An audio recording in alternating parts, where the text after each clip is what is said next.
We were both raised around the railroad. Our families, that was our income. Our activities were sponsored by railroad, city, and school. So it plays a very important part in our life, our lives. Well, they used to have what they call the eastbound and the westbound hump.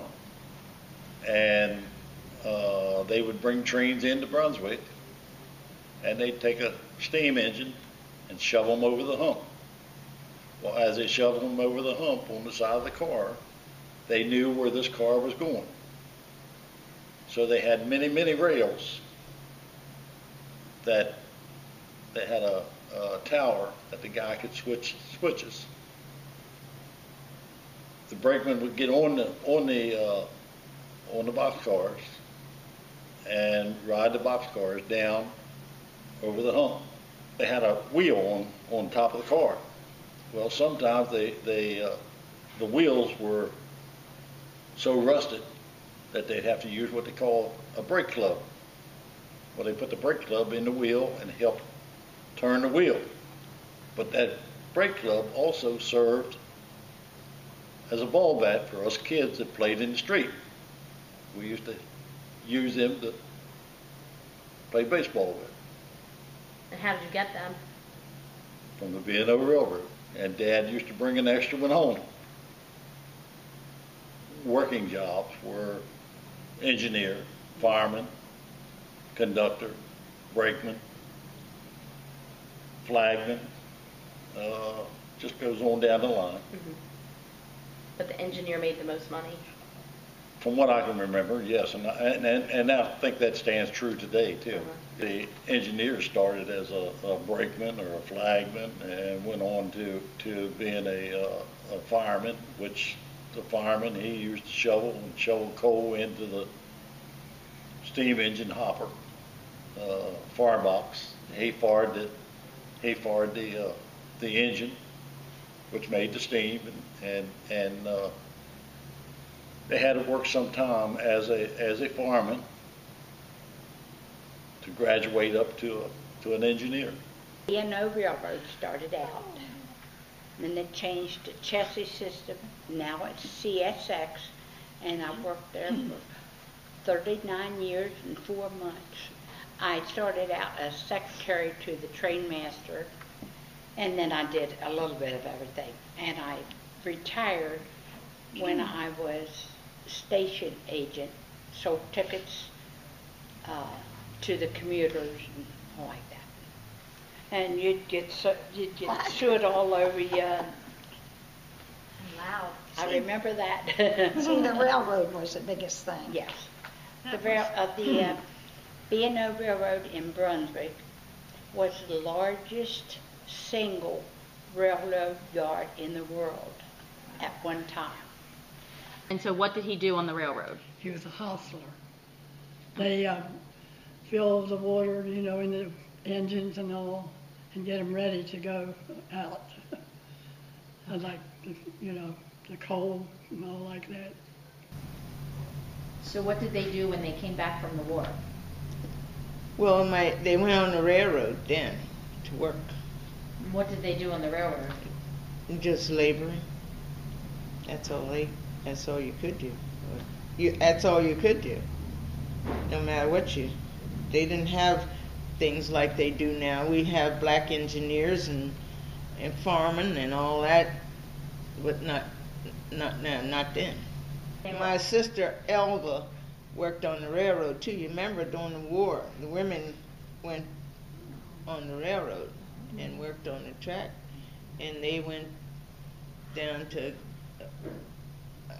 I don't know if she went to Washington, all the way to Washington, but they went all the way down to Coma Park and all. My father was a railroad man for 43 years. My mother never worked. And what did your father do on the railroad? He was a track man. He ran one of those little speeders that go up and down the tracks to keep the tracks open for the cars. In 1959, the railroad had a local payroll of $6 million. That's a lot of money for 1959. And that basically means that those railroaders earned that money That money was deposited in the local bank, and then that local bank then loaned all that money out, or not loaned all the money out, but basically it was a circular flow economy of $6 million per year. It's a lot of money. So by the 60s and the 70s, when the jobs went away, that $6 million went away, and that was a huge economic impact on Brunswick.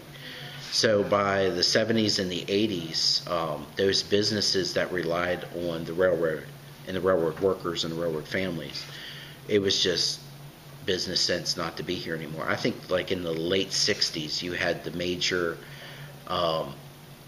businesses kind of, Kaplon's went out of business, Gross store, or at least the Gross brothers, and that operation started winding down.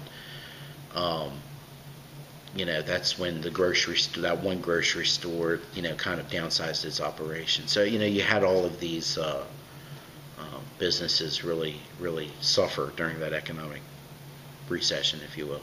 Brunswick was a railroad town. There were railroad yards in Brunswick which ran from Knoxville to Point of Rocks. And it was supposed to have been, and probably was, the largest single company-owned railroad yard in the world. And it was owned by the Baltimore and Ohio Railroad, or as it was known, the B&O Railroad. And almost all of the men in Brunswick, once they got out of high school, ordinarily married their high school sweethearts and went to work on the railroad. And my dad went in the grocery business so he could help feed the railroaders. My father wanted to work on a railroad when he was probably about 15 and was a machinist.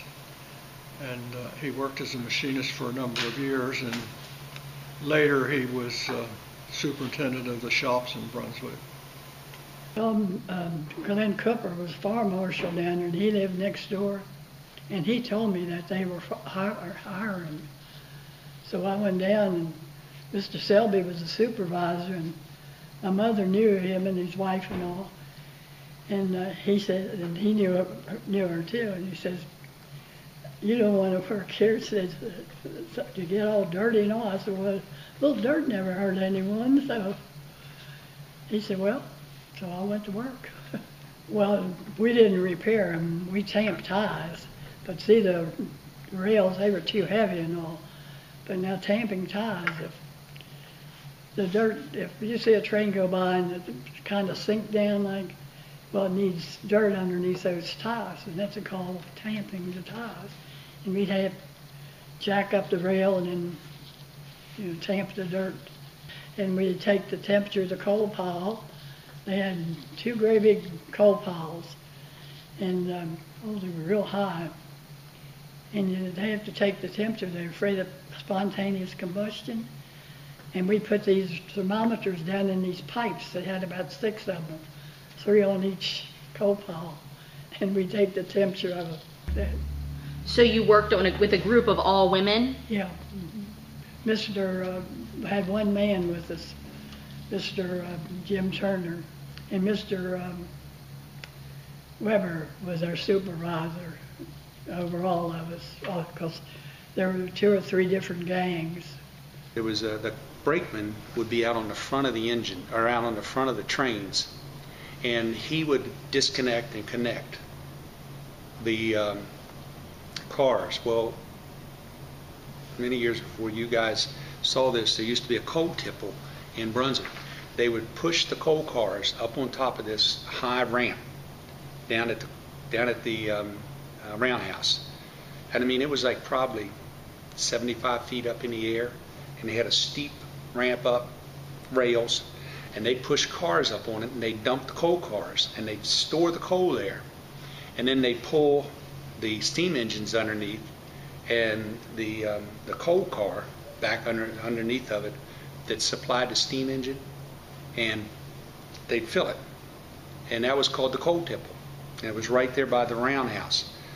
Well, there was a gentleman in Brunswick, Raymond Cullen, his first day on the railroad. My daddy was running the steam engine, and Raymond was a brakeman.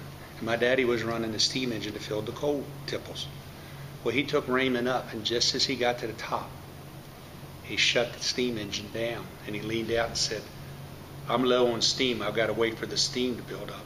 Well, this was his welcome to the railroad, because here he is 75 feet out in the air, and he's hanging over the side of the car, and just letting him say, said, this is a great joke that the railroaders would pull, the engineers would pull on a new brakeman, because that was like the first job they do is be up running up on the coal tipple. And then they went on up and dumped the coal and came back down. And the conductors, the engineer ran the train, the conductor ran the engine, the conductor would run the train. And then the brakemen actually trained them to become conductors. And the ultimate job would be, my father's probably favorite job when he was an engineer, was running the mud cars. And he had a run to go from Brunswick to Washington, D.C. And then a great run would be when they got to go from Brunswick to Philadelphia, because they made big money to go to Philadelphia. I guess I didn't expect the closeness of I knew that I'd be moving into town, and I knew I was a newcomer, and I expected some of that until people got to know you, but I didn't expect how close that bond is. And I didn't understand it until I realized that this was a railroad town, and that they all came, majority of people started here in the same job, and so they were a company town, a boom town. And that's why they're so much tighter, I think, than many other communities. There isn't a part of Brunswick history that I read about or know about that there isn't something said. The East End Elementary School was built on B&O property that they gave. The Baptist Church, the B&O paid for all the concrete steps in the front of the Baptist Church. I mean, everything you read and know about, the B&O was a very, very generous paycheck for the people in Brunswick. Back during the war, they had a lot of troop trains go through here, and that was, they expected them to be on time. If they weren't on time, then you had a lot of officials question you about it. I remember that at one time they had something that didn't go through for some reason. They were here and wanted to know all about it, and I remember my mother wouldn't wake him up to tell them. He'd come home and gone to bed, and she wouldn't call him. But you were under pressure all the time for that type of thing. When I was a little boy, everybody worked on the railroad. And the changing of the from steam locomotives. My daddy was a fireman on steam locomotives, and my grandfather was an engineer. A couple of my uncles were brakemen, and when they switched from steam to locomotives, I know there was a great controversy, and that was they were trying to do away with the firemen. And the Frederick News Post was writing articles and editorials about the feather bedding on the railroad. Well, I'd seen my daddy come home and worked hard, and it wasn't feather bedding. And so as the railroad declined, it wasn't that the railroad was declining. It was they were making changes in Brunswick. That Brunswick wasn't going to be the hub. That we had the roundhouse. And as a little boy, I was in the 3rd grade. The whistle would blow at 11 o'clock during the day, at 3 o'clock when the crews would finish, at 7 o'clock at night, at 11 o'clock at night. It was just, the whistle would blow. And if there was a fire in Brunswick, they'd blow the whistle that's before we had central alarm. They'd blow the whistle to let you know if the fire, because we had wards back then, Ward 1, Ward 2, and Ward 3. Well, if it was on New York Hill, that was Ward 1. If they blew it like X number of times, and I can't remember how much it was, that told the firemen, the volunteer firemen, because they didn't have radios or anything, that the fire was on New York Hill. If it was on Winters Hill, it blew so many times. If it was on the West End, it blew so many times. If it was outside Brunswick, it blew. And one evening at 7 o'clock, I had the opportunity to blow the whistle. And I went down and I blew the whistle. My daddy had to be down at the roundhouse. And I blew the whistle, and I went to school the next day to say, man, I blew the whistle last night. Well, my friends are all going, no, you didn't. Well, how do you prove you blew the whistle? So, but anyway, I got to blow the whistle, and I think watching them tear down the old coal tipple, the water tower, the roundhouse, and that was the oldest roundhouse in the nation. That's why I've been such an advocate, strong advocate to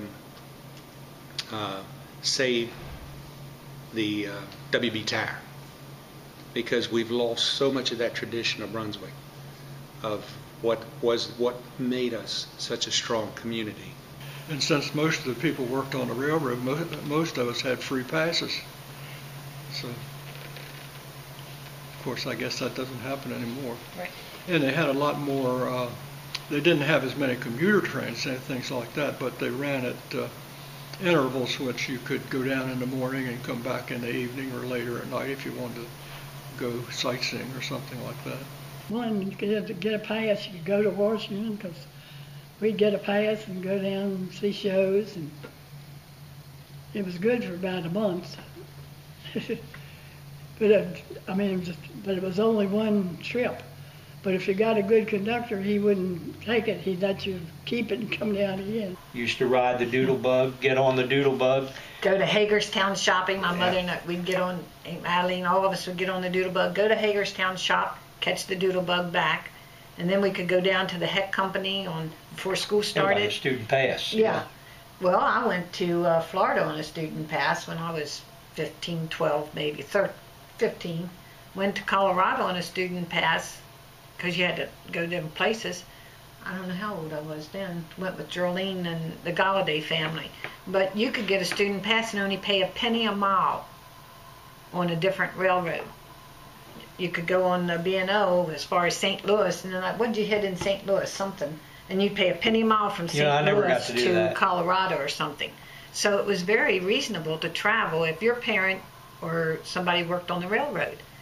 Before I started school, even first grade and then going first grade, and when you got a bath every day, because in the summertime especially, because of the cold dirt, you went out and played, you really had to,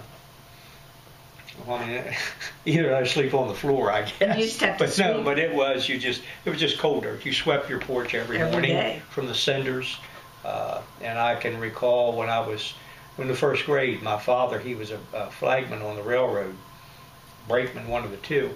But you used to leave your window open. Everybody didn't have telephone then, and at that time, they would open their windows and they had callers, and the callers would come by and they would yell out your name. Mohler. And then they tell you what turn you had, whether it was a Hagerstown turnaround or something, cattle cars or whatever. They would call you, and that's how the people that didn't have telephones received their calls. And the callers that worked down at the caller's office, that's what they did. They had to walk all over town.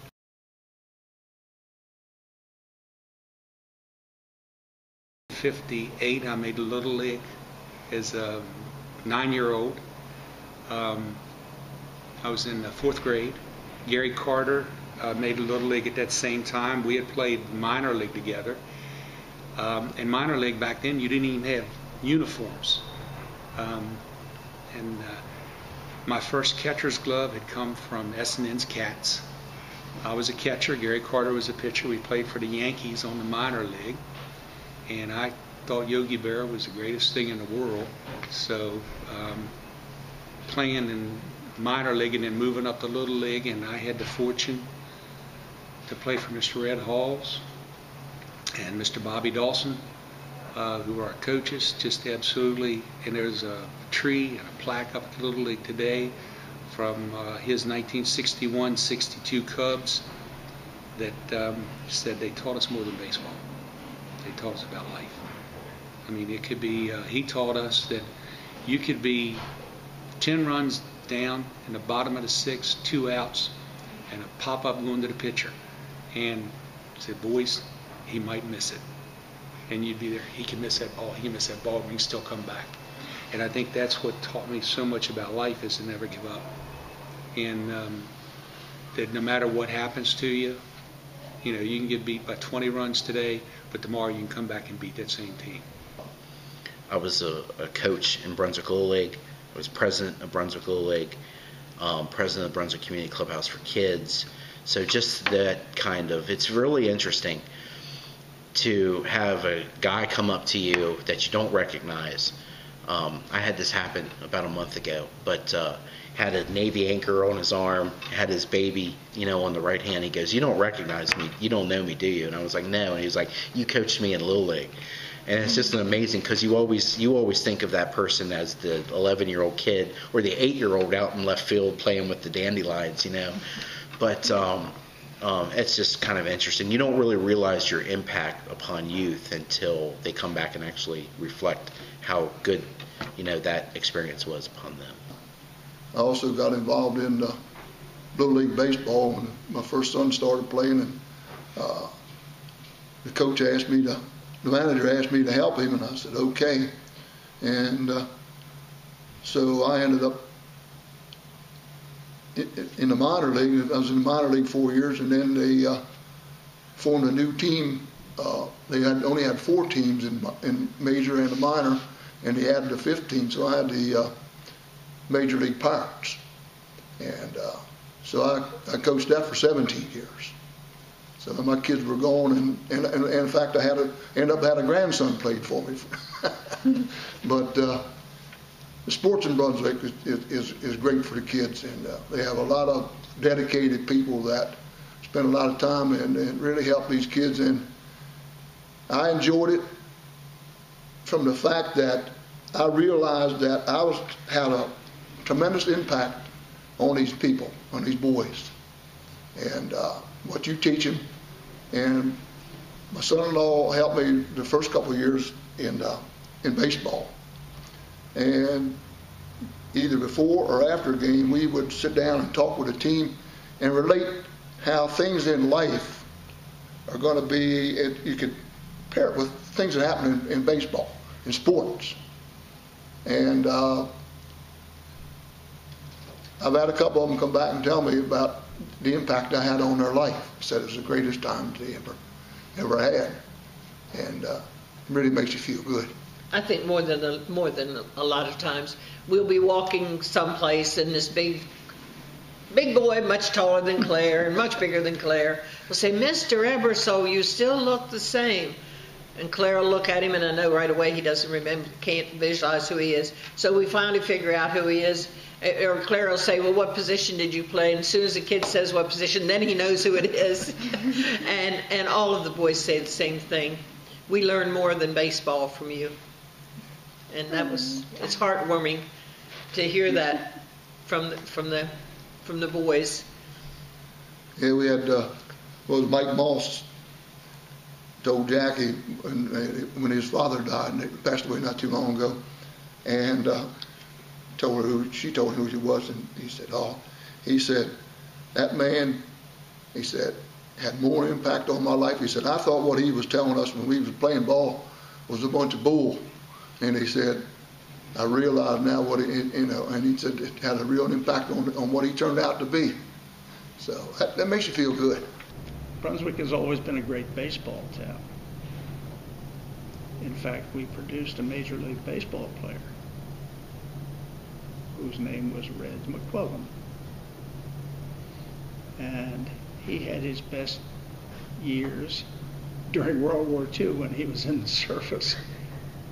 But he was a very good hitter in the minor leagues, and then came to the majors with a team in St. Louis, which was then known as the St. Louis Browns. And girls play. Two of the best pitcher in the league was Dolores Klein. Yeah, she was She best was up on New pitcher York around Hill. here. And Ambrose. But that was a New York Hill team, right? Yeah. Yeah, and then you had a Winters Hill team, an East End, a West End team. East End, West End, Winters New Hill. York Hill, Winters Hill, and then Knoxville. Yeah, we had, you had like more than enough kids to play.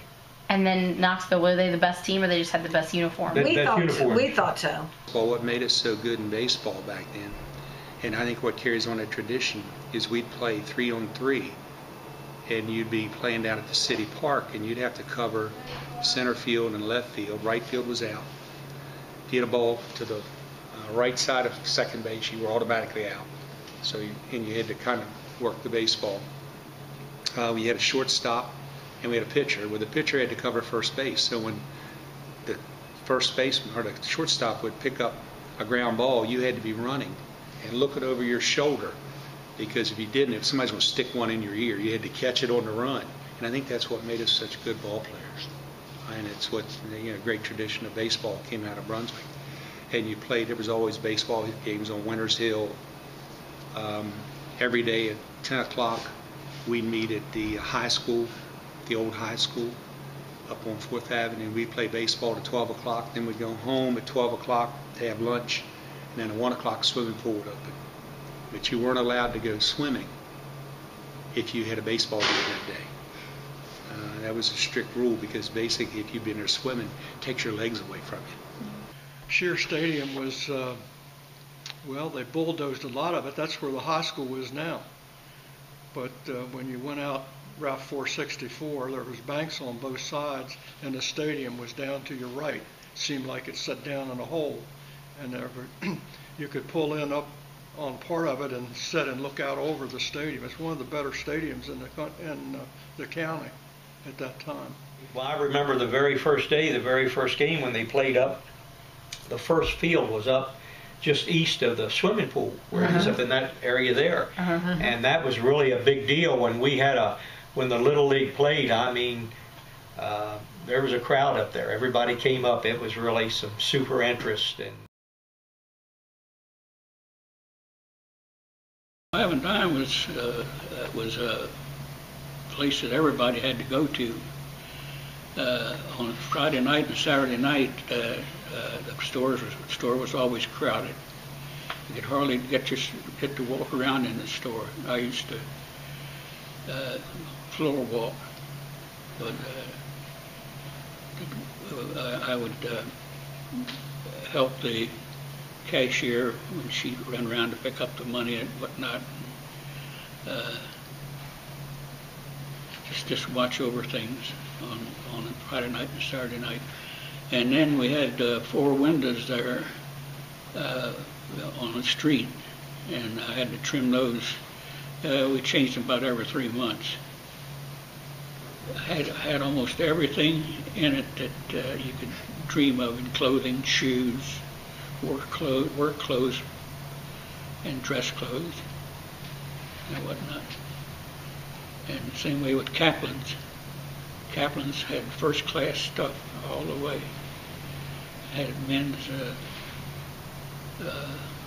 Hartshafter marked suits, which were first class back in those days, and Stetson hats and whatnot. I can remember in the 80s, and at that time I lived in Knoxville, but we still would make a shopping trip. I know that you'll find this interesting, but we would make a weekly shopping trip to Brunswick just to go. There was one grocery store still in town, and it had one checkout lane.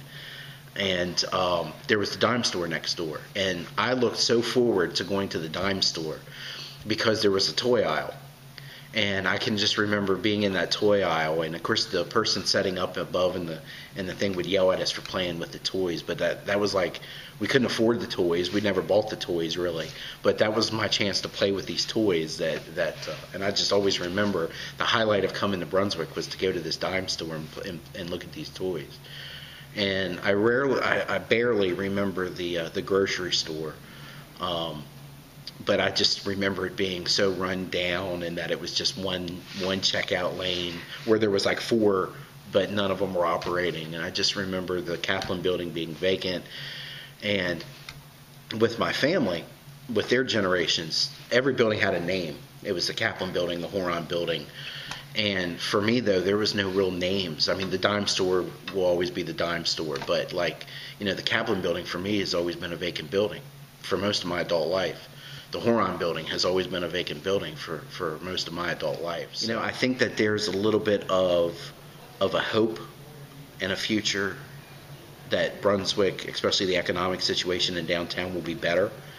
And I think that that there's generations of people who have forgotten or just don't know about how great it was at some point in time.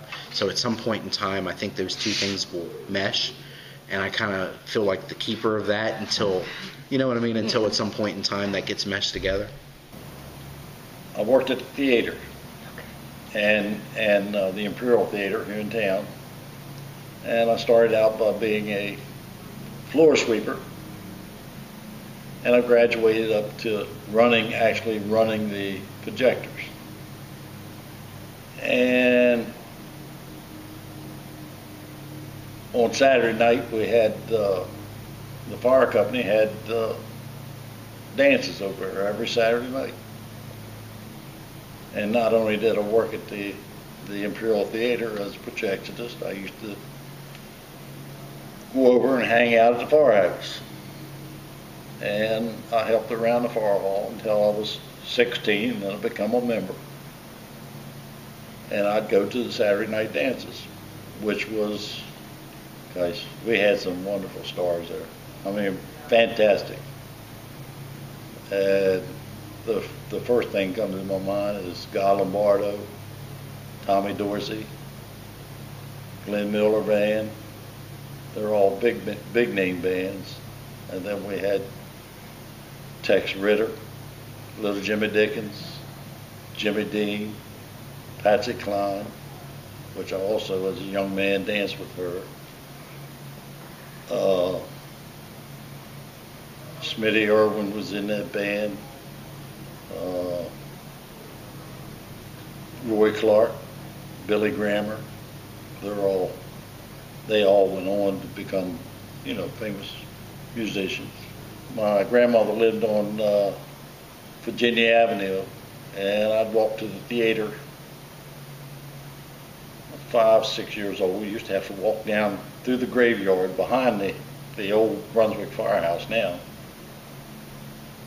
And it's sad to look at that now because there was many, many, many, many stones in that graveyard. And they're gone.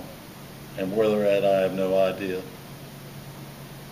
But as a 5, 6, 7, 8-year-old kid, I used to hop the stones, going to the theater. Saturday matinee was 14 cents. And I went into the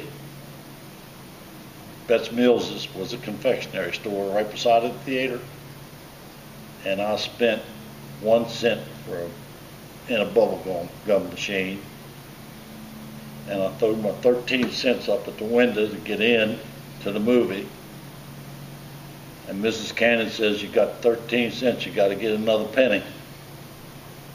So I had to go back up to my grandmother's crying because I couldn't get in the theater and I missed the cartoons to get another penny, come down and get my 14-cent ticket to go in the theater. I worked one summer at the theater, Imperial Theater. That was a blast. And you had said you'd talked to another gentleman that had worked there. Mm-hmm. But that summer, it was Sharon Porter sold tickets.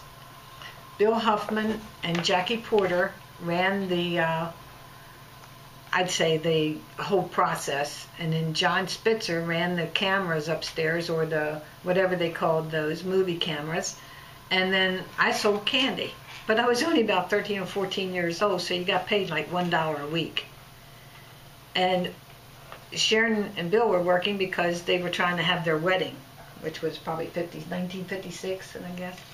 And it would be great because you could see half the movie. You never got to see the whole movie because you have to sell candy when they have their break. But you'd have to go down the basement to get the corn. And of course you'd kick the container because you didn't know what was in the corn. So it just was one of those things. And the Imperial Theater had those red doors. Saturday afternoons, you'd go downtown to watch a movie. I think it was 10 cents to watch a movie. Where did you watch movies? At the Imperial Theater. Sonny Cannon owned it. As an aside, my father was the one year at Christmas, my father played Santa Claus. And Tommy Lake, who was sitting beside of me, And we were there, and they gave out candy, a little box of candy and an orange, and they gave you a free movie. And we were there, and I said, my father's playing Santa Claus. And he went home and told his mom and daddy that he knew who Santa Claus was. It was Charlie Smith's father. Beast Mills? Yeah. Mills's confectionery or something? The drugstore. Drugstore. And you could go in there. See, you're going to go to the movie theater. The movie theater was what, about 10 or 15 cents?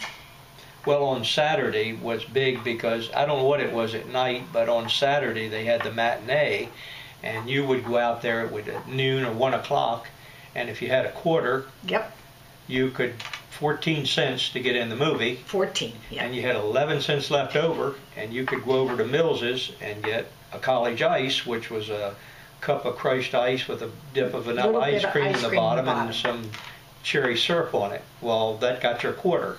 That was you're out between of the, yeah. But that's the kind of thing. It was just just another nice thing about Brunswick. But a quarter could get you a lot of entertainment at the movie theater, and then next too. That was a big thing in Brunswick. You could go to the matinee for 5 cents on Saturdays. Oh, I think they had a big fan or something right down front, because everybody could try to go down front where this big fan was blowing. It's a great big square one. But I think that's all the air conditioning they had. The Imperial Theater, out across from where the fire hall, fire hall downtown is. What kind of movies did they have? Oh, one Saturday had Monday and Tuesday was the same thing. Wednesday was different. Thursday and Friday was the same one. Saturday was a matinee. Yeah, I went to quite a few of them. Action movies or country, Gene Autry or Roy Rogers. All those. To Mills's drugstore and get college ices or something to drink to take into the theater with us, because they didn't have any. They didn't have popcorn or anything like that. So we had to go next door and get whatever we wanted to take into the theater with us. There were a lot of stores. There was the Five and Dime, there was Kaplon's, there was a lace store, there was Warren's. What else? Shoe stop. Shoe store where they fix shoes.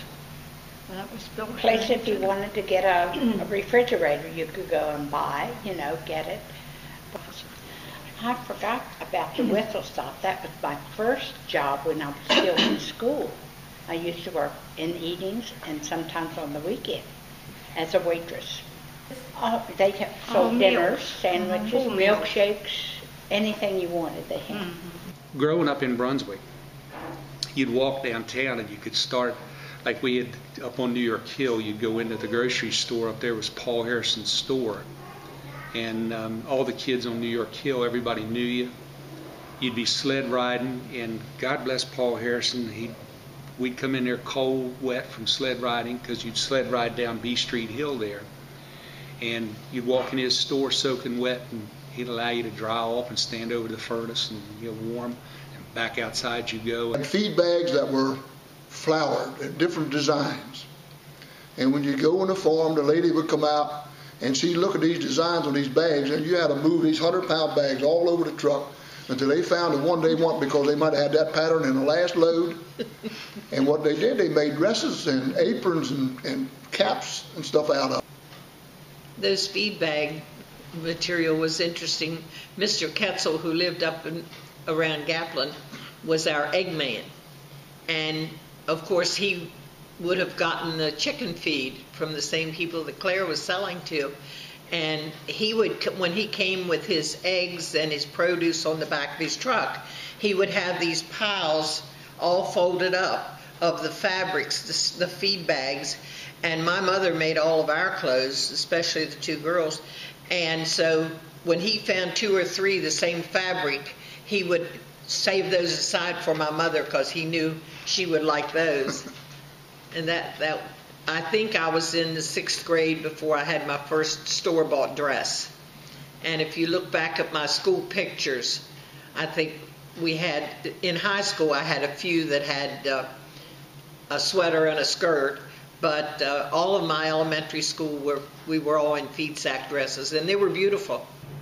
But a little history about the museum. The cornerstone was laid July 4th, 1904. At that time, it was a Redmen's Club.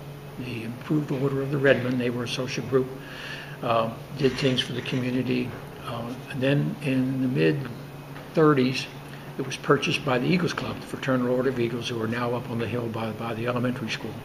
They had it, and they had a club down there with a bar and a dance floor. And it's rumored that Patsy Cline sang there, but we know many other people did sing there. And then in the mid-70s, we, the Potomac Foundation, Brunswick Railroad Museum, purchased it from the Eagles Club, and since then it's been ongoing. The C&O Canal National Historic Park rents part of the building from us for their visitor center. We have a gift shop there, model train exhibit, and life in the 1900s. I was in school, I worked for the Kaplon family, Mr. Meyer, Miss Fanny, Mr. Amos, and I did everything from a stock boy would do at a department store, from wash windows, burn trash, run errands, just do a lot of things like that. And as a result, I got to know, I think, just about everybody in Brunswick over that 4 or 5 year period. Is Miss Fanny would go to New York every year, and she had curtains, just like the curtains here. She pulled down curtains in front of the store windows so you couldn't see in. And in her Christmas displays, they do the Christmas displays, and there'd be 200-300 people standing there on a Friday evening, because Brunswick downtown Friday was payday. Every other Friday was payday, the railroad payday. This was huge, and the railroaders made great money. And so on Friday night, Miss Fanny had gone to New York to see what they were doing with their Christmas windows, and then she'd open up the Christmas windows, and there'd be their Christmas displays. And it was the coolest thing in the world to stand there and watch them open up the Christmas displays. They didn't have a hospital until the area of World War II, and just a little after. A local doctor named Dr. Schnoffer built and started a hospital there. But it only lasted for maybe 5 years, and then became an apartment house. And it's still there. Sometime if you go up B Street. Oh yeah, I know that. Yeah, it's a big white building, apartment building. It used to be a hospital. Yeah, my dad said that. And the nurse's residence was right next door. Right next door. And it was called the Schnoffer Hospital. And then when Dad bought the farm, he had already begun a grocery business. In other words, he ran a little grocery store. And the building in which the little grocery store was just down over the hill. And this area, or the road that comes up here, is called Maple Avenue. But when I was growing up, it was called Winter's Hill, because it was where my great-grandfather and grandfather and father's farm had been. Mr. Meyer wanted to clear out the upstairs. There was clothing and things in there from probably the 30s and 40s or maybe before. And I can recall a time where I was taking stuff out, actually take it out back and burn it, a lot of those old things. And I recall one time we had these slouch hats that you see the old golfers used to wear, and I was up there throwing them away. And I said, there were those wool hats. I thought, man, these are nice hats. So I must have been in about the 11th grade in school, so I thought I'd keep a couple of them. And I threw a couple in the back up there. There was more up there. And I was wearing them. I went down to the pool room, wherever, and some of the guys saw them, and 4 or 5 of my buddies, they liked them. So we were wearing them around town. Well, Mr. Amos decided this was a saleable item. We're not going to throw these away. So he put them out on the shelves out there to try to sell them, which they didn't do. But when I would take clothes up on West B Street to get them altered, Mr. Amos had an old car, and he used to have a problem that I would stay that long. And I remember Mrs. Cage used to say, she'd look out the window if I was having a glass of tea or a sandwich, she'd tell me, here he comes. And if I stayed there long enough, I knew Mr. Amos was going to come by to see where I was. Kaplon's, and I was 14 years old, And now I say this was such a great time growing up in Brunswick. I went in and had a black coat with sheepskin lining. I thought it was the neatest coat in the world. And I was always impressed with Mr. Kaplon. They had shoe racks, floor shine shoes. And they'd go all the way to the ceiling. And they had a ladder that would slide along on a rack.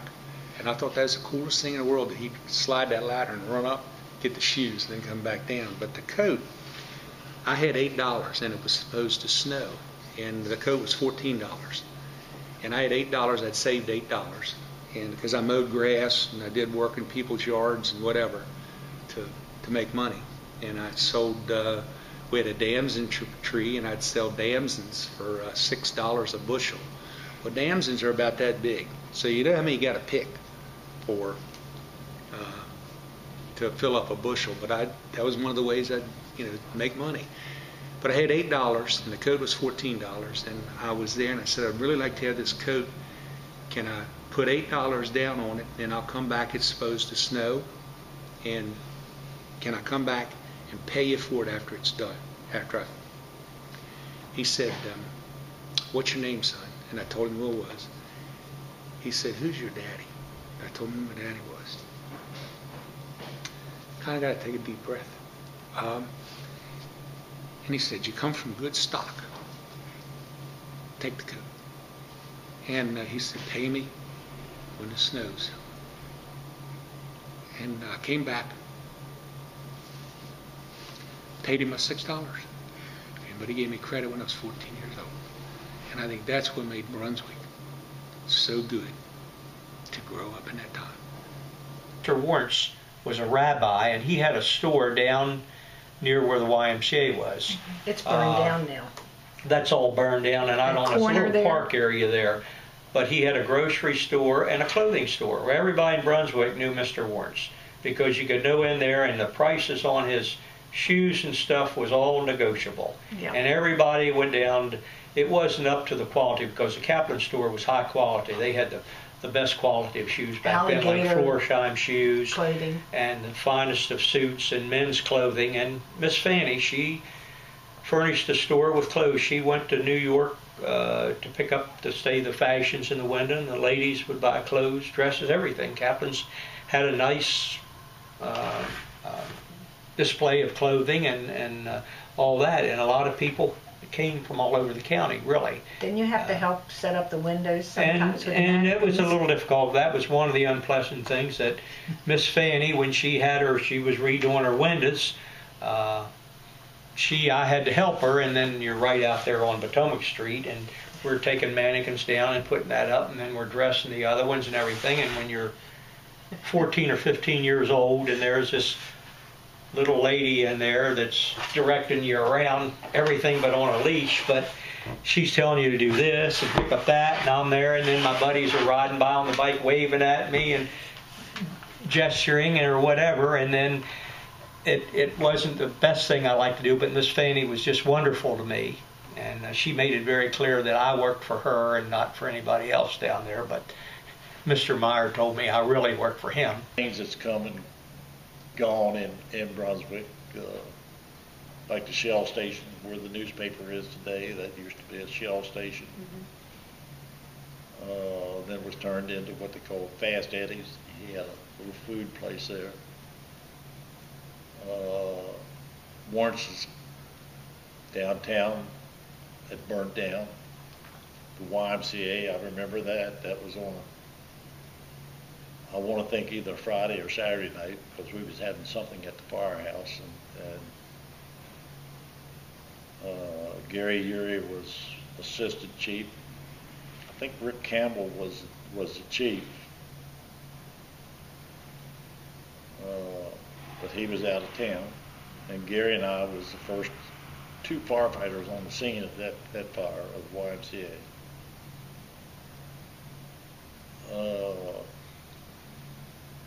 That's gone. The shoe shop across from the firehouse now, that burnt down.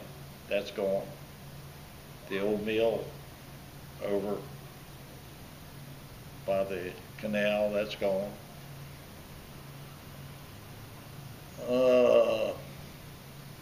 Cages is gone, and I think that was fire. So we've lost our share of buildings due to fire, and nothing's come in to replace them, you know. At Horines, they had an ice cream bar, and we sold a lot of medicine. Dr. Horine had an office there. He also went out some nights to people's houses. He made a lot of his own medicine. He made all his cough syrup in the wintertime. He made salve for burns and cuts. I sold many, many, many little envelopes to people to children that had the croup. Back then, many, many children in Brunswick had the croup. The winters were bad and cold and a lot of snow, and we sold them little croup pills, 25 cents a dozen. The Lay store was a clothing store. You could get most whatever you want. They sold a lot of material.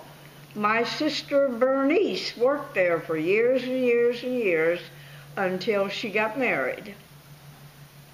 That was my youngest sister. So why was it called the Lace store? I don't know why Mr. Gordon called it the Lace store, but he named it. It was his. They probably sold lace for clothes or crocheting or something. The building is still there. The building is still there. It's next to the park area that's where the several stores, there was a jewelry store that all burned down, and now they have the park with a mural. It's that first building going the other way. It was right close to the Western Auto.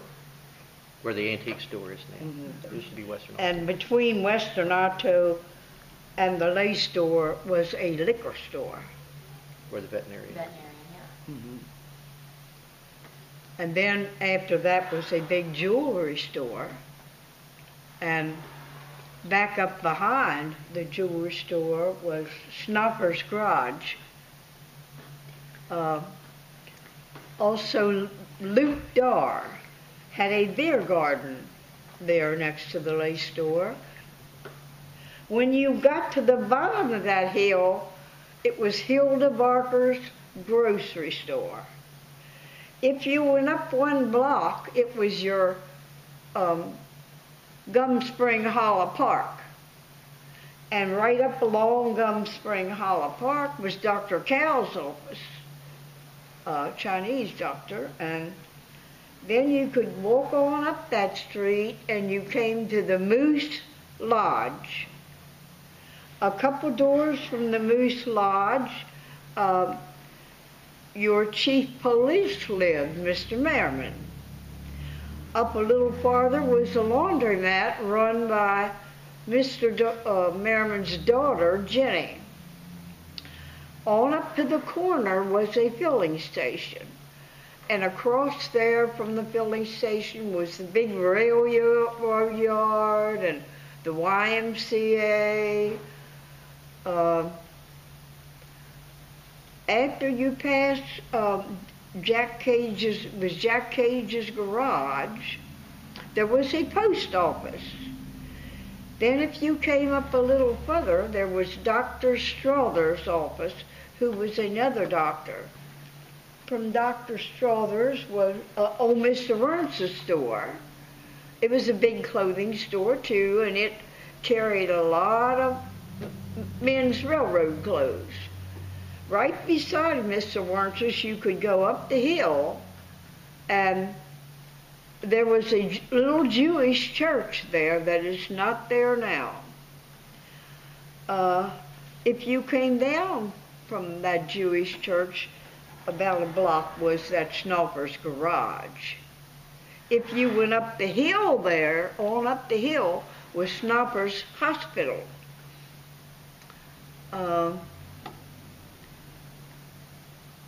Then I guess on the left side of the road, after you passed Dr. Smith's office, was a men's club that had a clay Indian standing outside.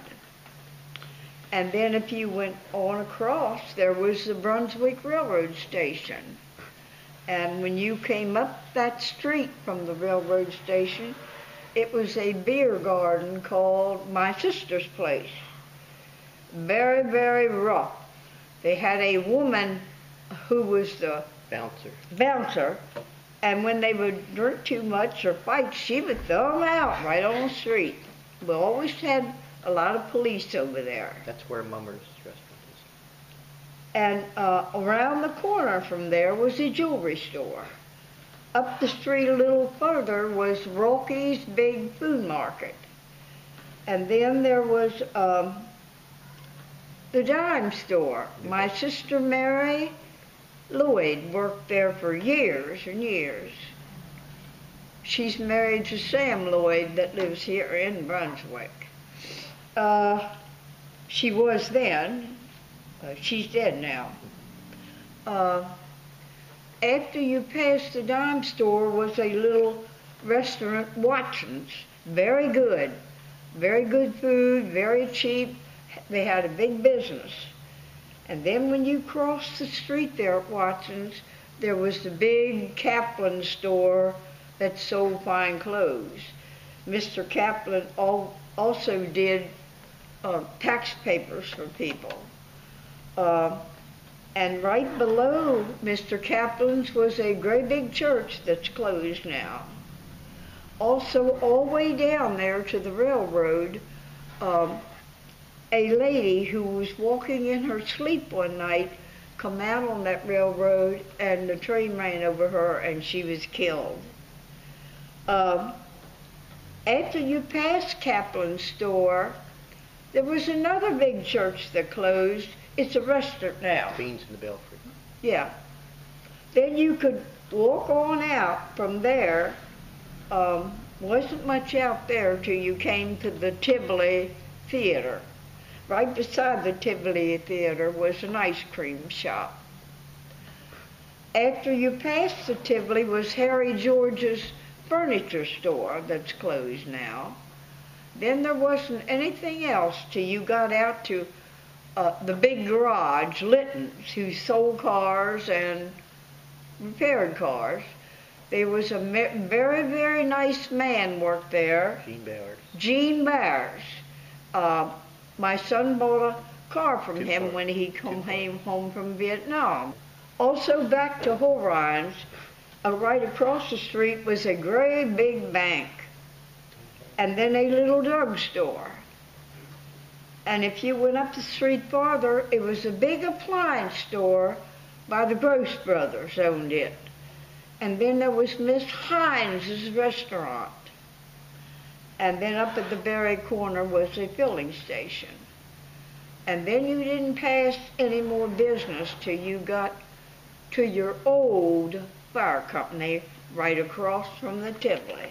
Also coming into Brunswick from Frederick, on Petersville Road, they had a beer garden called the Swing Inn.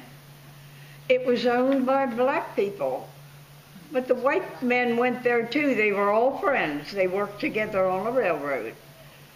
It was just a beer garden, but you went there for entertainment. You could dance and you could, they drank beer. If you were old enough to drink beer, you could do that. And the children would be outside playing, and so that's what the Swing Inn was. What did they do at the sewing factory? Like, what did they make? Oh, they made pants, jackets. They did what they call piecework. So there were a lot of ladies in town. Some people would make short arms, and some people would put this in and that in. And old Mr. Marks and them ran the factory, and it was a big-time sewing factory. They did a lot of production of men's clothing, I think more than women's, and later they got women's clothing.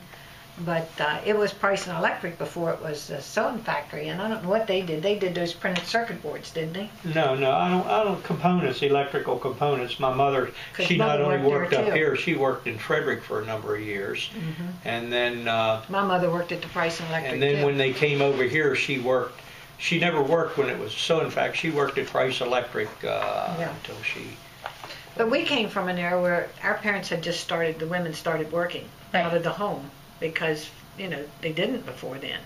And a lot of people we knew, their parents didn't work, but... And both your mothers worked full time. Yep. Yep.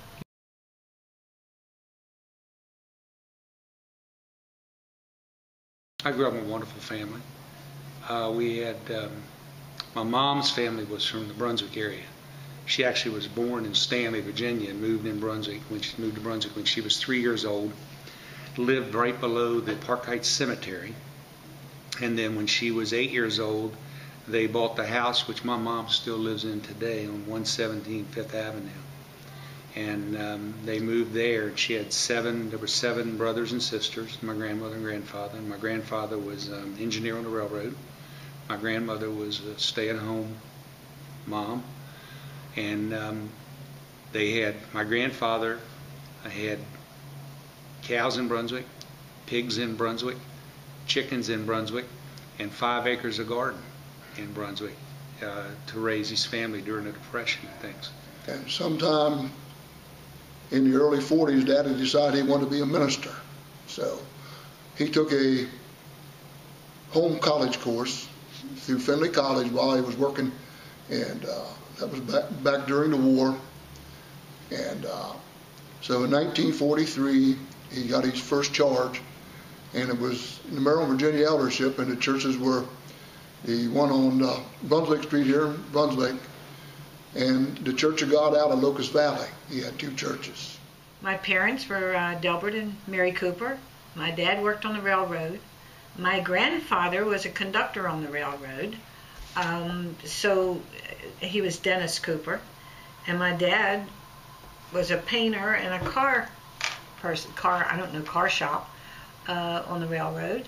My mother worked in the sewing factory here in Brunswick. It was up by the old high school, the sewing factory worked there for years. I remember my dad went to work as a fireman, or rather as a brakeman on the railroad. We moved to Brunswick, and for my earliest years in Brunswick, I lived down on Potomac Street in a house which is now across from the Brunswick ambulance facility.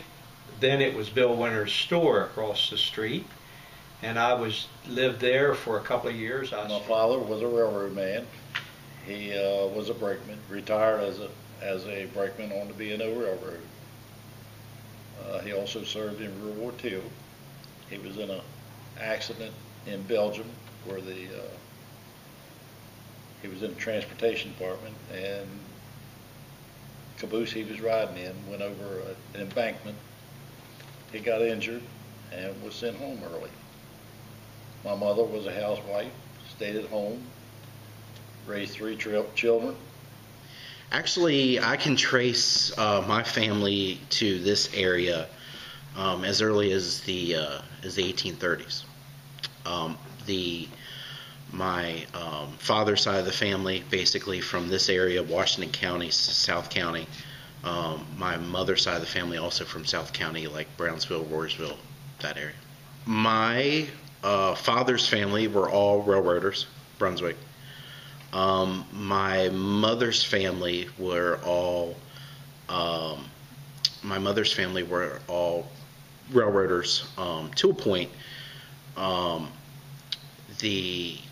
My father's side of the family were Coopers and Webbers, who were all railroad. The whole family was a railroad family. The railroad during the time when it was booming, during that 40s and 50s heyday. By the time I was a child, my grandfather still worked on the railroad. He worked on the railroad till about 86, 87.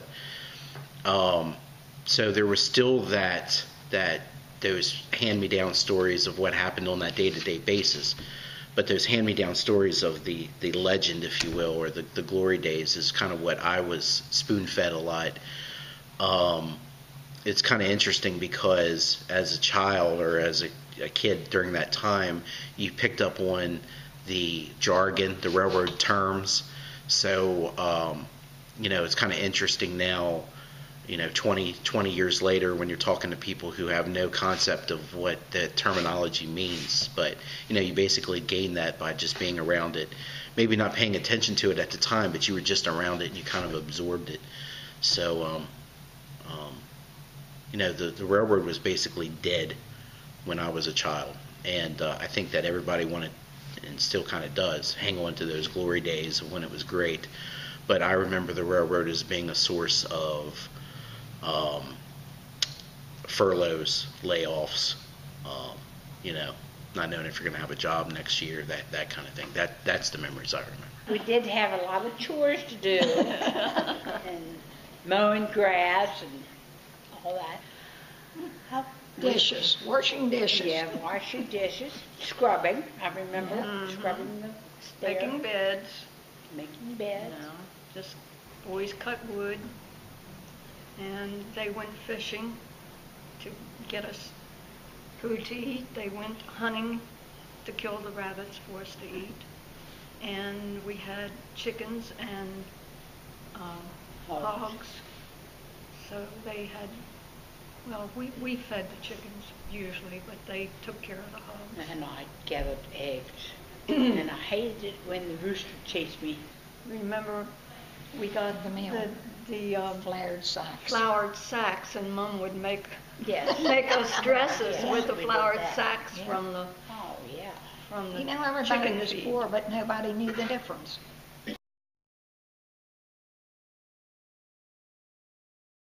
When you're away from Brunswick, you always think of Brunswick. You always wished you were back there. Came to Brunswick because this is where my grandparents were, and my wife at that time's parents were down here also. Because I had my wife and I had 3 kids. My wife at the time and I had 3 kids, and a young family, and we couldn't afford a lot of places. So we scouted out a lot of areas, and Brunswick was one place where we could afford to live. And once we moved here, we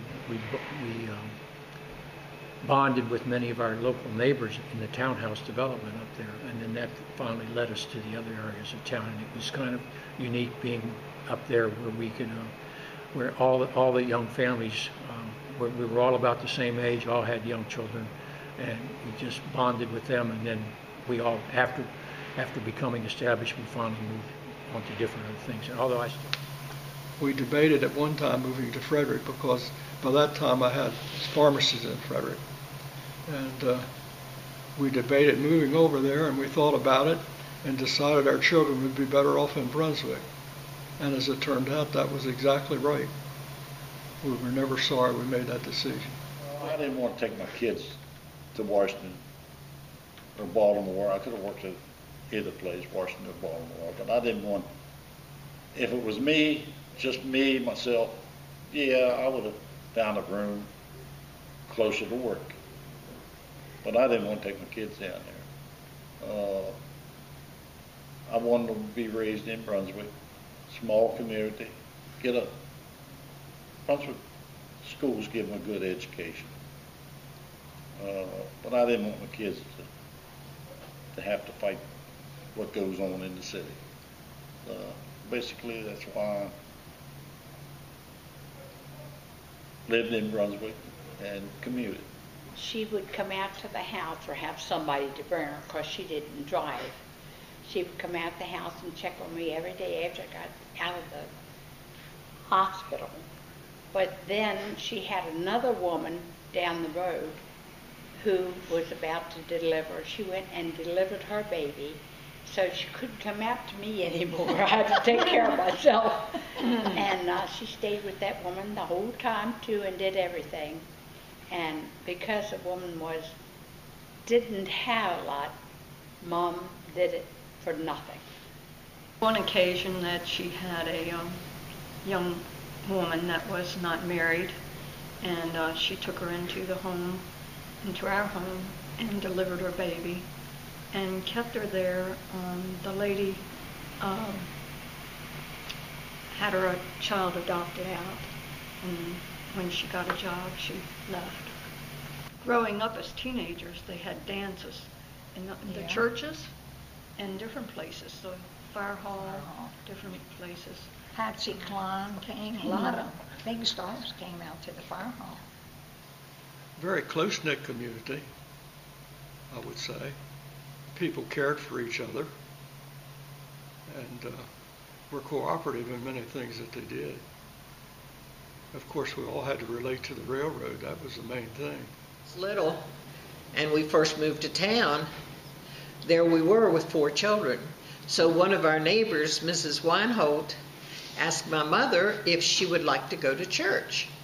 And my mother said, oh yes, we need to get to Sunday school with the children, because we had been going to a Baptist church in Cumberland because it was closest to the house. And Mrs. Weinholt didn't mention what church it was. She said, well, we'll all go to, you can walk with us on Sunday morning. So we got all up, and Mama got us all cleaned up, and we started walking, and we went down A Street, and there was Christian Missionary Alliance Church, and we walked right by it. And then there was the Episcopal Church. We walked right past it. And of course, we were children. We weren't allowed to, we didn't ask questions. We just did what my mother told us. So we kept walking, and she didn't ask any questions. There was the Lutheran Church. We went past the Baptist Church, and we were all the way downtown, and I had never been downtown before. And we turned the corner and went up Potomac Street and went down, and there we were at the Methodist Church. We had passed all those churches, and here it is, 70-some years later, and I still go to that church. My husband had a job in D.C., Washington, D.C., and so we ended up, a friend of ours told us about this great place named Brunswick. It was right on the Mark line, and so he could just ride the train down to D.C., Washington, D.C., and then come back up. And at the time, we had 2 small children, one about 6 months old. When we moved to Brunswick, we had a 6-month-old and just about a 3-year-old.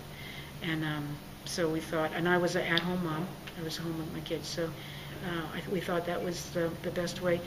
When we first came to Frederick area, they told us, they kind of tried to guide us away from Brunswick, but we looked at Brunswick and said that was where the lower cost housing was. And since I was a mom at home, we just had one salary in the household, then we thought that would be a great place. Plus the train sealed the deal. I love the small town community. I love the small town feel.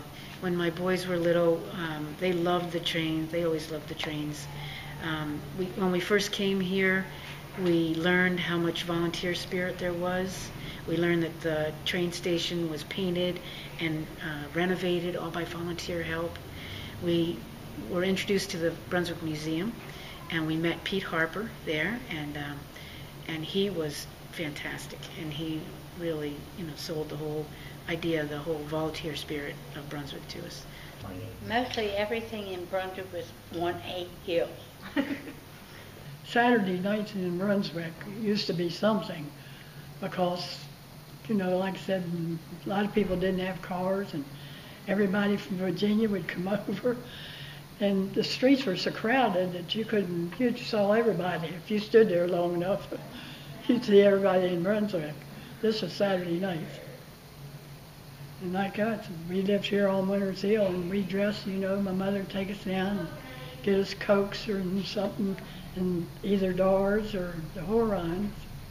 And that was something, Saturday night in Brunswick. I remember when his father came back, this was post World War II, and he would have been about 10 or 11 in the 50s, that the crowd was 6 people deep, and he would actually have to hold him up on his shoulders to be able to see the Veterans Day parade. So, it's never really regained that much, in attendance, but, that's a kind of a long-standing tradition. And I really think that a very major tradition in this community is the way that the community comes together when it needs to. And that's kind of a Brunswick thing. You always hear of if there's a disaster, a fire, the community comes together and tries to do everything that they can for that person. And I think that's a real strong point for Brunswick. Brother shopping center, and that was called the Peach Orchard, because they had peach trees, and I imagine they had apple trees and things like that. But both sides was orchards. And Bill Winter had a barn across the road here, And when he'd fill that silo, he would invite all the children to come. And I thought he was being nice. And someone finally told me years later, said, you all were helping him because you were packing that silo down. But we was having fun, all this trash and stuff coming in. But local smaller stores were very active.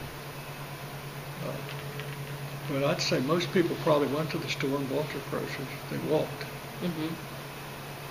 I can remember when I was growing up on 9th Avenue, which is in the 3 or 4 blocks in one area, there was only about 2 automobiles.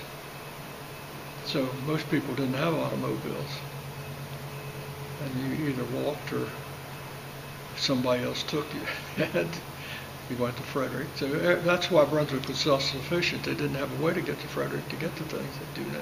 Kids from other towns like Frederick used to come over here, even when I was late in high school, to do things because we had more to do. We had the best pool in the county. Oh yeah, the pool was supported by the We had Shear Stadium, railroad. which was probably definitely one of the nicest ballparks in the entire state of Maryland. And I believe that was all railroad property. They called it E.W. Shear Stadium, and I don't know how that all transpired. But The all pool the was. yes, and we had the things here that back. And when I was a young kid, we had a hospital here. We had Dr. Snoffer's Hospital. Mm-hmm. My mother was a nurse up there. Yes, she was. Just so many things that we were a self-sufficient town. Really, to go to Frederick, you really didn't have a lot of need. Growing up in Brunswick, I've told a lot of people, and I firmly believe it, I didn't have one set of parents. I had 100. The worst spanking I ever got was caused by a man I didn't even know. We played baseball down along the railroad, down at the city park. When I was a little boy, the city park was completely grown up across on the south side, and we went down there. My cousins kind of coordinated it, Ronnie Etnar, Ray Lucas Jr., the Moss boys, and a group of other boys, and we went down there and cleaned it all up. The town kind of saw what we were doing, and they helped us, and they cleaned it all up, and we played baseball. But we had a rule that if you hit the ball on the railroad, because our daddies all worked for the railroad, you were automatically out. You had to go get the baseball. Well, I fouled off a pitch, and I had to climb through 3 trains, and I knew not to go underneath them, but I climbed through them. When I jumped down to pick up the baseball, I happened to glance up, and there was a man sitting on a train, and an engineer. He never said a word. I never said a word. I picked up the baseball, and back through the 3 trains I went. And I got home that evening, and my daddy said, let's go on upstairs. Well, as soon as my daddy said, let's go upstairs, I knew it was a spanking. And I said, what'd I do? He said, and he told me exactly that I climbed through 3 trains, I'd fouled off a pitch. He said, Mr. So-and-so saw me, and I don't even remember the gentleman's name, saw me at the caller's office, which was like a meeting place for everybody on the railroad in the evenings. And he said, told me what you did, and he said, you know you're not supposed to be on that railroad. And so that was, that's why I say I've got to, if you were on the west end of town, and my father called it acting up. If you were acting up on the west end of town, Brunswick had a good telephone system back there because of the railroaders calling the railroaders. And, the phone call would be made from the west end of town to the east end of town. And I grew up on New York Hill, 7th Avenue, and my father and mother knew about it before I got home. So it was a great little community, and when I was a kid growing up, I knew everybody lived in every house, because you just knew them. You knew, you had New York Hill, you had what was called Sandy Hook Hill, High School Hill, then you had Winters Hill and the West End, and you just kind of went back and forth and rode your bicycle around town, and you didn't have to worry about locking up your bicycle. Yeah, the kids couldn't get away with anything back then because if they done something wrong, by the time they get home, you already knew about it. 12 years old, we could go over the river to go fishing all day and all that, and those guys would be down there, and you really didn't have to worry, because if something happened, they would take care of you. They looked out for you wherever you were, anywhere in town. It wasn't just over there. And if you were picked up by the town cop Uncle Lee, Babbo. Anyway, they took you home. That was the worst thing would happen. If you got in trouble downtown, you'd end up with a ride home, and that was not good. It was the small town. But we couldn't really get in any serious trouble. The small town atmosphere, environment. Everybody knew everybody. You recognize everybody in town. If you saw a stranger, everybody knew there was a stranger in town because the word traveled fast.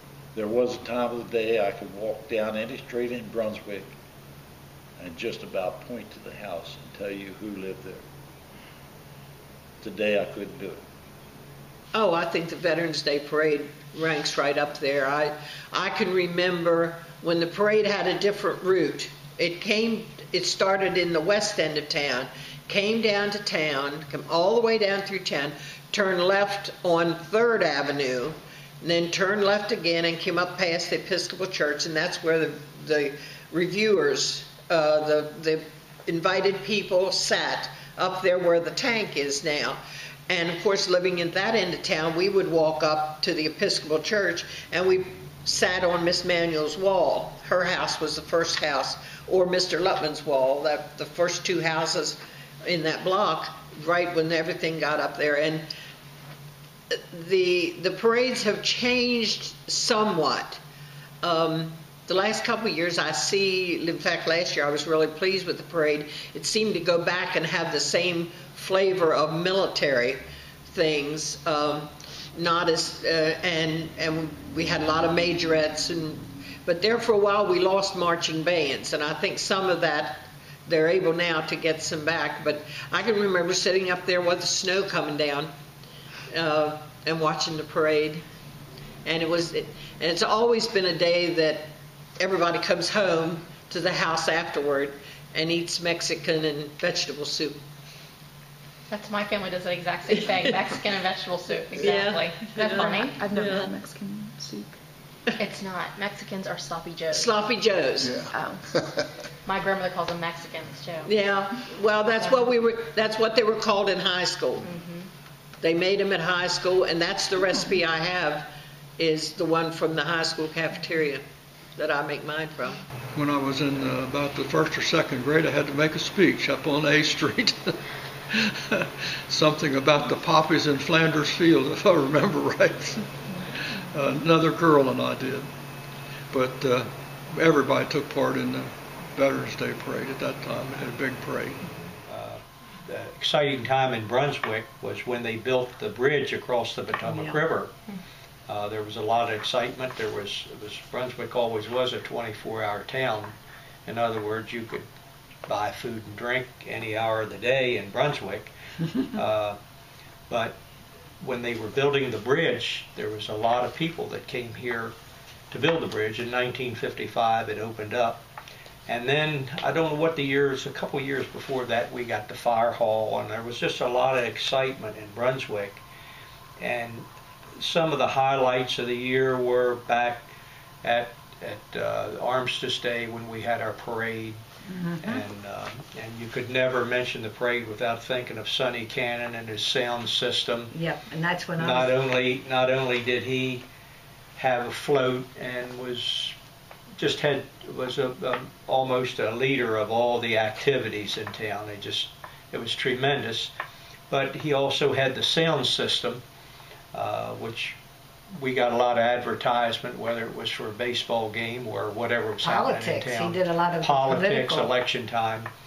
But then that was a big time because the inauguration of the bridge was in 1955, and that was the year I graduated, and it seemed like a lot of things were going on at that year. The one year we had worked at the movie theater, they had a float in the Armistice Day Parade, and it was called 7 Brides for 7 Brothers. And actually, we had a float big enough for the 7 girls and the 7 boys. We were dressed in costume like the movie, and that was an advertisement for his movie. So he was so creative with things. And you and I both were on that float that one year. That was way back. 1955, I joined the fire department, and I was active in that. And then in 1958, the ambulance company was formed. And a friend of mine was one of the people that helped get the thing started, and he kept begging me to join, and I said, I don't think I can do that. So he kept pestering me, and I said, well, okay. So I joined in 1959, and I found that more rewarding than being a firefighter, and so I stayed with the ambulance company, and I've been with it since. And that's what kept me in Brunswick. And it's a nice community. It was a nice community to raise your children.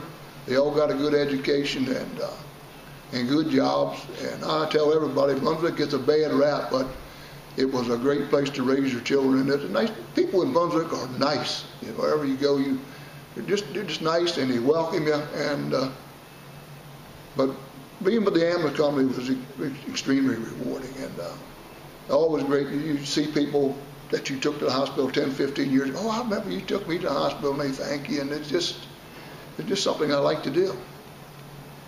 So the old steam whistle at the roundhouse when we had a fire, that steam whistle would blow, and it had a rhythm.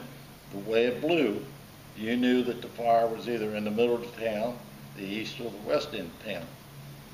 So you knew in about where the fire was going to be.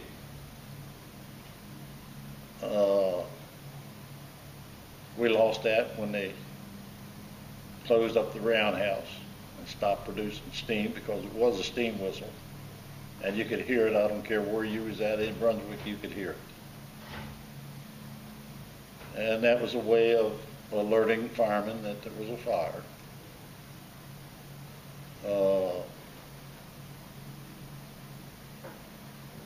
All the fire calls would go in by telephone to the firehouse. If there wasn't somebody at the firehouse taking the call, there was another line at the YMCA. Well, they would pick up on that other line, and they would listen. If somebody at the firehouse answered, then they would listen to the conversation. Well, if somebody at the firehouse didn't answer, then the YMCA would pick up on it, take the destination of the fire, and then when firemen arrived at the firehouse, I think I remember that number as being 1911 or 911, and you could redial your own number, and from the firehouse to the YMCA, it would ring, and then the YMCA would pick up, and they'd tell you where the fire was. Well, also, the YMCA alerted the roundhouse that there was a fire and where it was at, and they'd toot that whistle. And Walter Rice, he had I think it was about a 47 Chevrolet Coupe. And when I get home from school, he'd holler for me. He'd be waiting on me coming up the street from school. And come over here. I went over to see what he wanted. We're going to Virginia to gather chickens. And he already had his chicken crates. I don't know whether you girls ever seen a chicken crate, but he's already had them loaded up in his truck, or in his car in the trunk. And we'd go to Lovettsville, to the farms around Lovettsville, chase chickens. Farmer would tell us, go out there and get however many you want, and we'd go out there and chase them, grab them, throw them in the crate, come back that night. All the volunteers would get together behind the firehouse, boil water, build a fire under a tub, boil water, we'd scald the chickens, pluck them, and then on the weekend, or not on the weekend, but I want to say it was on a Friday, but I'm not really sure. We'd have the annual supper, and we sold hundreds of suppers. The railroad was going real strong. The hump, eastbound, westbound hump, they were going real strong. The car yard repair, where they repaired cars, that was strong, had a lot of employees. And we'd box up lunches, deliver them to the railroad.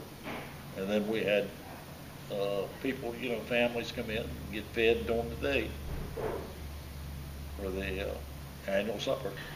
I've watched this community for 20 years now. I have an incredible respect for the people that built this town. It was a railroad. It started as a canal town first, and then it evolved into a railroad town. And the people that worked on the railroad and that came here to work were all connected through the railroad. And so they didn't just, work at different places and then come home to see each other. They worked together, they came home together. So their social time was together. They shopped together. They went to the doctor and they took care of each other together. So there's a really tight bond with the people that are here. I mean, they also argued with each other together too, but there's a really tight bond, and I really respect that. I think it's wonderful to have that. On the other side too, people coming into this town sometimes feel alienated by that, and it's very difficult when you're just coming into town to feel as though you're welcomed by the community. Once you've been in here and you've worked some, they've seen you in the schools or they've seen you around a little bit, and they know you and they feel more comfortable with you, they will give you the shirt off their back. So they are incredibly loving. There are a lot of really wonderful, loving people in this town. But it's hard to kind of break through to that sometimes. So that's where I want to get the people that are coming into town to feel welcomed, but I also want the people coming into town to actually have that respect for the people that are here. I just love the place, and still do. And I'm the fourth generation of my family to have lived in Brunswick. One of the things that happened in, I think it was 2010, was that the county and the state had gone together to purchase some land in our Frederick County area. It was called the Brunswick Jefferson Regional Park. And they wanted all the people in the area to try to propose a park name. And so I was one of 20 that was asked to propose a park name. And when you proposed the name, you had to write a little synopsis of why you chose that name and why you thought the park should be named that. So 20 names were proposed. And this committee took the names and they took all the information that people gave them and they voted on which names would be taken to the county commissioners, because the county commissioners had to make the final decision as to what the name of the park was.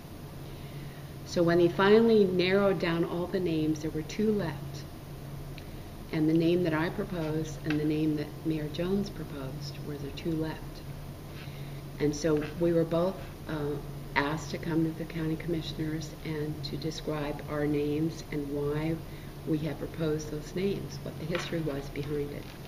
So I prepared a little synopsis for them, and of course I documented all my history that I had told them about, made a presentation to the county commissioners, and at the end of that meeting, and I took with me Estelle Belt, because she helped me write this book as a black historian, and her relatives are very prominent in this book. And so when we went to the commissioners meeting and I made my presentation, they voted at the end of the meeting.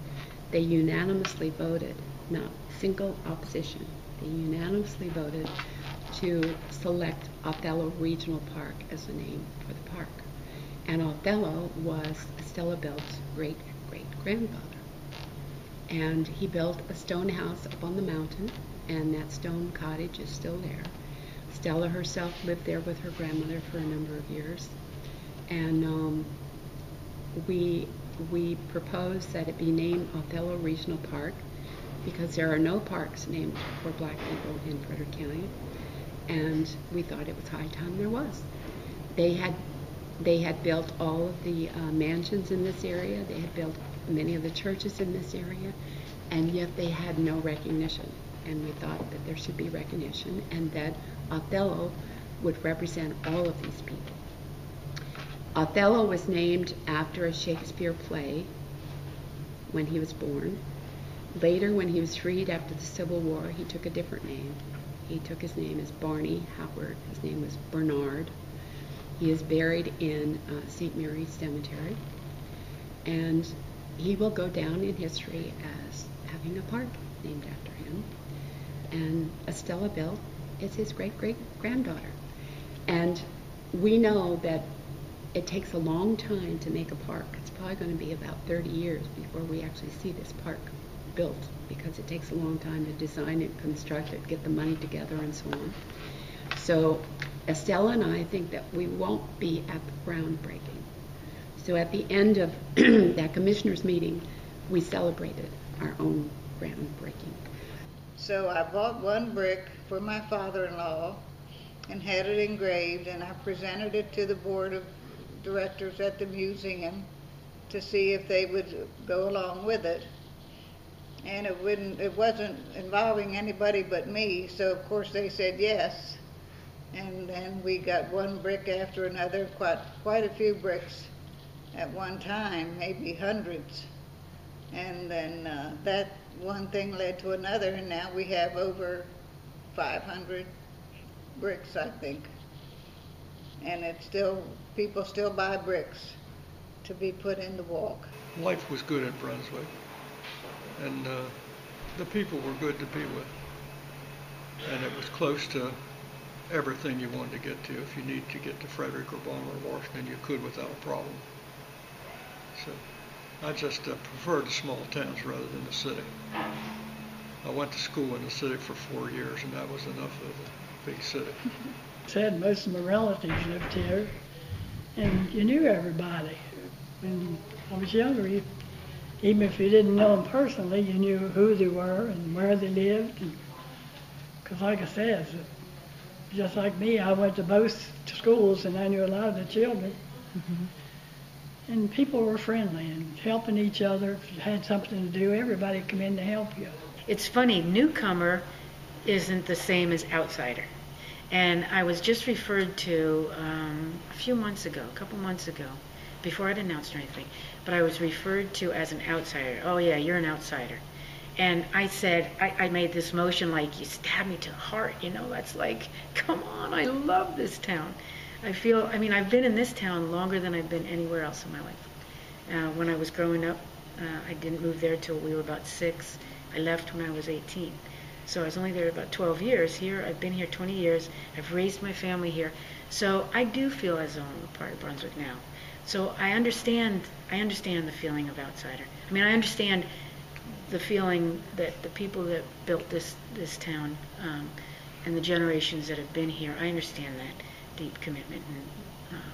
But I hope that they understand too, and many of them do, that the newcomers, will eventually be the old timers here, and the old, and that they can love this town. And sometimes I think they come in and they say to people that have been living here, you have such an incredible town.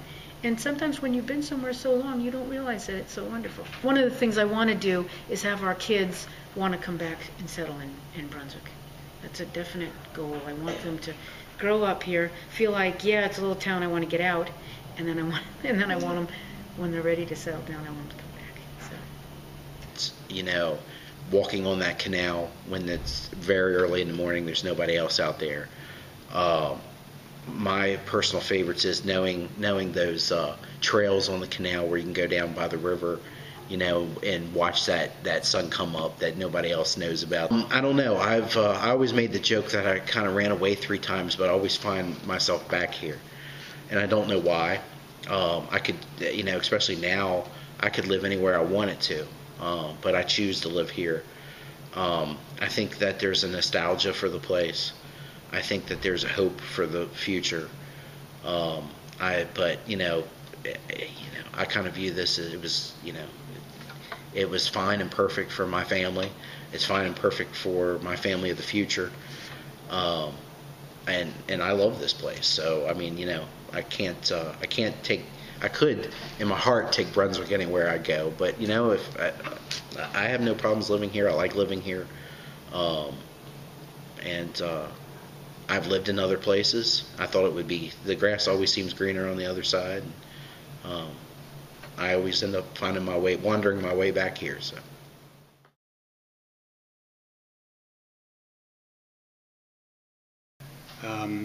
Started in 1954. I was 5 years old. My first day at school, at 12 o'clock, I left the school and started walking home. And I got down as far as Mary Cage's house, and she was out front working, and she said, and of course that's one of the benefits of growing up in a small community, she knew exactly who I was, and she said, "Charlie, where are you going?" I said, "I'm going home. I'm finished with school." And she put me in a Jeep. They had a Jeep pickup, or a little open Jeep, and she took me back up to the school. And I started crying, and they got my sister. She was in the 6th grade, and they brought her down, and from then on, I was fine in school. Yeah, I went to East Brunswick Elementary School, and about from the middle of Brunswick west, they went to West Brunswick Elementary School. And both schools were probably about the same size. They had 7 grades in them at that time. And the West End School is right next to what is now the post office, which was the playgrounds where we kids played during school. And the East End School is an apartment house down in the east end of town. And near the city park. And the two schools were rivals of one another. And the West End School would say, "West End beaters, East End cheaters." And the East End kids would say, "East End beaters, West End cheaters." And so we really didn't know all of the kids in town until we got to Brunswick High School. But the West End School, all the Knoxville kids all came down and went to the West End School. And I guess I was in the 5th grade, about the 5th grade, when we moved up to the new elementary school. So I don't know what year that was, but we had to carry, I had Miss Lavinia Hood, and I think most kids our age will remember, we had to carry all the books and everything up to that school. She didn't trust anybody to move them. So every day we'd take wagons and take stuff up to the new elementary school from the old West End School. And I went to school in Brunswick because the Knoxville school was closed down. My brother was in about the 2nd grade, Gary. They closed the Knoxville school because everybody had whooping cough, the disease, and they closed the school down for a year, and then the county sent all the Knoxville kids to the Brunswick school. So they all repeated a year. They all went down and stayed back a year because they missed almost a year of school. I think I have that close to being right, but the old elementary school, high school, or whatever it was, is still on the hill up there by the graveyard in Knoxville. The Darketys owned that or lived there for years. People did not go to school here in Brunswick, other than you had your own elementary and you had your own high school in Frederick. When we got big snows in Brunswick they would block off A Street. Oh yeah. And we'd have a big bonfire out there. They would have it blocked off, and kids, as long as the snow lasted, we were up and down the hills there at A Street between, what was it, not 2nd Avenue? Yeah, and there was a whistle stop that sold food. They had, I don't know whether they had the whistle stop when you were... Oh, yes. The whistle stop had coffee, hot chocolate and food. And they'd stay open pretty late. It was down on right across from the Y. They only had like 2. They had 1 snowplow, I think, and they had a grader. And Max Cecil was the grader operator. Well, and it was an open cab. God bless him, he probably froze to death, but he was just a wonderful individual. And they'd come up there, and we'd stand there with our sleds, just make a line across, because we didn't want them to cinder the hill. Because if they cindered the hill, sled riding was done. And so they wouldn't cinder the hill. About 5 or 6 of us went to the swimming pool in the summer, and we climbed over the fence and skinny dipped. But that was short because cops come up there with no lights or sirens or anything. And, you know, the kid knew the cops. And he comes flying, blasting his light around. We hugged the side of the swimming pool. He said, I know you're in there. Come on out. So what we're going to do, come on out. So we come out. He said, I want you all to get your clothes on and get down over the hill. He said, I don't want to see you up here again. Don't want to be called for you again. So we got a break. Our parents never found it out. But, me and some of my friends, we were barred. You would, if you did something, you would get barred for 30 days. And I remember getting barred for, it was a big thing in the old theater. You'd get popcorn and throw it up in the air, and it's pretty distracting in a movie theater like that was. Anyway, you'd be throwing popcorn, and that was a big thing. And then the owner, or the manager, Herb Goldberg. That's right, Goldberg was there before. He come down and kicked us out. I remember I got kicked out of the movie, and we'd gone to the movie one night, and we had to leave. I was home before it got dark. It was in the summertime, and my stepfather and my mother wanted to know why I was home early. Just they give me money to go to the movie. I said we got kicked out. Well, I was forced to tell them what happened, so my stepfather got angry and went down and jumped all over the guy that owned the movie theater. So I only got a week, I think. I think I could go back after about a week. But we used to do things in like the time that I believe I mentioned to you that my stepfather worked on the railroad, and they worked over in Baltimore City, and not a lot of people knew about Limburger cheese at that time. Well, when you're 13 years old and you smell that one time, you know it's not, you know, you think you got a cat litter box or something. So anyway, we get into that, and I get a couple of my buddies, and we go down, and it was, I think it was in the wintertime then, and the radiators were in operation. They were covered kind of, and you know, it wasn't trashy.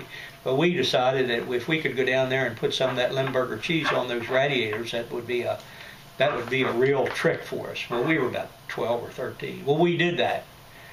I don't think we ever got in trouble for that,